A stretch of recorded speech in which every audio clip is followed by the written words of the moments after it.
What's up there, YouTube, and people watching there on Rumble? Stampede Valkyrie coming back at you again with another quick little video here. It's good to have some friends.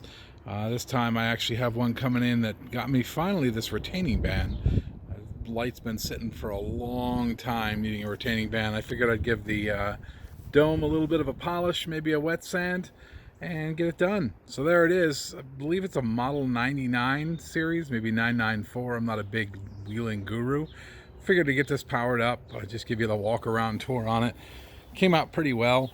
It does have some scratches at the top of the dome, mostly from wherever it was on, probably something rubbed up against it. Did a good wet sand to it, but we have to get super aggressive to get rid of that stuff. So other than that, quick 360.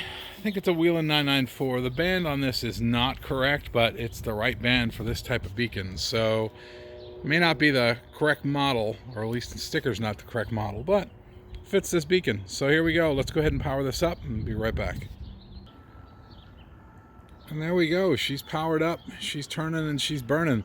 That's quite the cycle rate there, as it's spinning pretty high. I'm interested. That's pretty fast.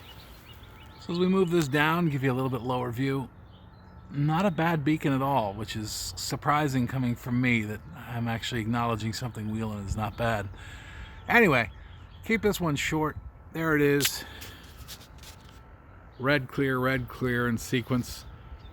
Again, I've been sitting on this beacon for years, just a matter of waiting for a retaining band. And like anybody else that's restored anything wheeling, finding parts for these things, or finding parts in general for vintage wheeling, is literally unobtainium. But on that note, we'll keep it short and have a good weekend. Enjoy the rest of this wonderful summer day.